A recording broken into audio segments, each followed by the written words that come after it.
It's from the movie Act of Valor, which starred actual Navy SEALs, America's most elite and secret fighters, the men who, of course, took out Osama bin Laden. Joining me now is Rourke Denver. He trains the SEALs and has written a book about them, Damn Few, Making the Modern SEAL Warrior. Welcome to you, Mr. Denver. Thank you, sir. I appreciate you having me, Piers. There's a lot going on at the moment, which I think comes into your sphere. I want to try and get through these quite quickly. Please. First of all, have you seen the film Zero Dark 30? I have.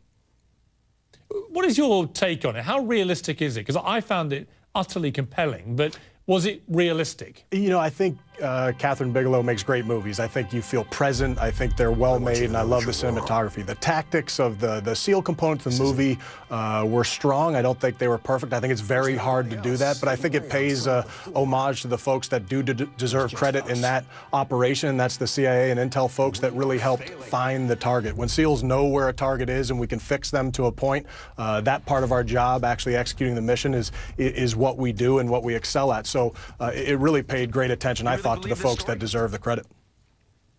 I know that traditionally the SEALs abhor any kind of publicity for the same reason the SAS do back in my country, because it doesn't really help anyone to be publicising what they do and how they do it. How do you feel about the fact that we're seeing a lot of glamorization, if you like, of the SEALs, a lot of books coming out, there's a big Esquire profile of the man who claimed to be the guy that shot bin Laden and so on. How helpful is that in reality to the SEALs and their operations? I think we'll have to see long-term what effect or impact it will have on our capacity for work and our ability to execute our missions. I haven't seen anything that's put us in harm's way, tactics revealed that could cause teammates and brothers in our community to be in harm's way on target. Most of what you've seen has been a narrative on individual missions and capabilities, which I think the public has at least a sense of what we do and accomplish on a battlefield. And so I haven't seen negative results yet, but the story will continue, and we'll see where it goes. Now, you were a very experienced soldier yourself, lieutenant commander, platoon commander, training leader for 14 years. You led 200 commando missions, getting a Bronze Star for Valor. What do you think of the gun control debate? Because it seems to be centred right now on whether military-style weapons have any place in civilian hands. What is your view? You know, it's a challenging issue. I mean, I think as a SEAL, we utilize weapons of those nature, you know, tactical weapons and the most advanced weapon systems in the U.S. arsenal as tools of the trade. They're one of many tools we leverage for success on the battlefield. So as a soldier, as a warrior, the use of those weapons are fundamental to who we are. As a citizen, as a husband, as a father, the conversation is interesting. I believe in our Second Amendment rights. As I look at the conversation and the dialogue that exists now, I don't believe the weapons are frankly the issue. I don't think any more than you would use your car to run down a bunch of kids standing on the side of the road would you use any type of weapon to execute these atrocious events that we've seen of recent. So I think it's more of a mental health issue and looking at the nuance of that than the guns themselves. You see, when people throw the car analogy at me, I say, well, hang on, because cars are incredibly highly regulated in America. I mean, the drink driving death rate has absolutely plummeted since they brought in tough laws around that. For example, you have to have insurance and liability and so on and so on. So they are very well regulated. What is wrong ideologically with guns being regulated the same way? Well, there are regulations on guns, and you know, state by state that changes and affected. But I do think they are a tool, and an infinitesimally small number of people that are using them for the wrong purpose in their hands, they're dangerous. But I don't think the bulk of gun owners are doing inappropriate or the wrong thing with those weapons, and the regulations, you know, are what they are. But do you really believe, and I totally respect the Second Amendment, I sort of agree with Joe Biden today that you can pretty well defend yourself in America with a shotgun.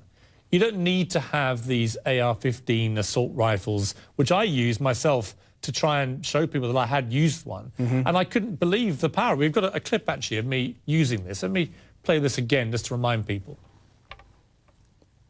If you want to protect yourself, get a double-barrel shotgun. Have the shells, a 12-gauge shotgun. You don't need an AR-15. It's harder to aim, it's harder to use, and in fact, you don't need 30 rounds to protect yourself. Buy a shotgun. Sorry, that was a clip of Joe Biden, not me firing it. But the point I was going to make was, having fired one, I could see that, you know, these can fire up to 100 bullets a minute in the right hands. You could certainly get that kind of capacity out of it.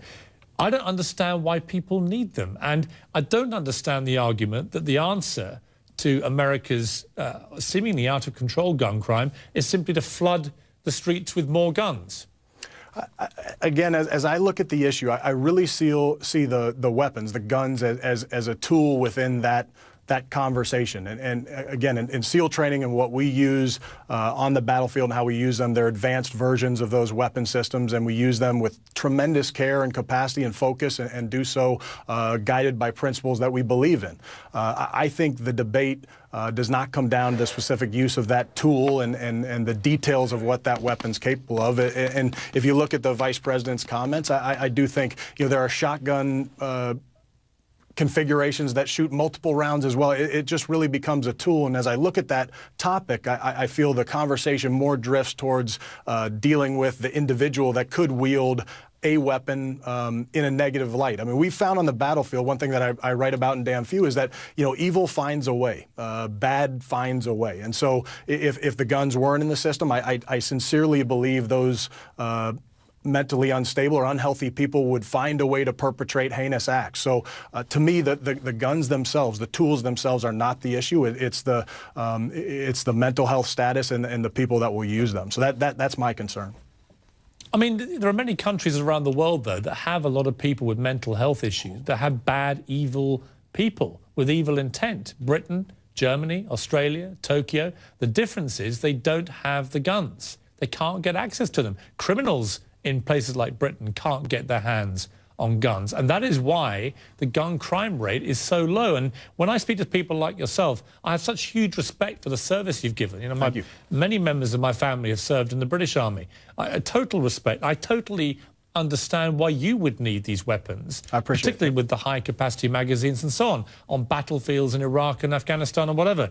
I just don't get, and I'm not hearing a coherent argument, why they should be so easily available to the likes of Adam Lanza and the killer at Aurora to just walk into Walmart and take one off a wall.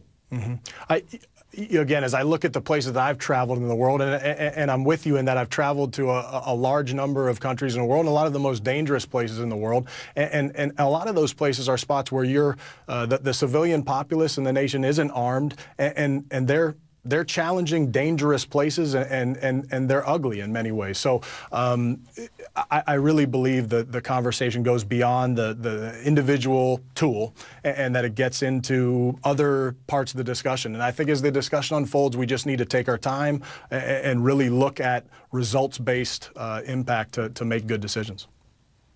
Roel Denver, thank you very much for joining me. Thanks for having me.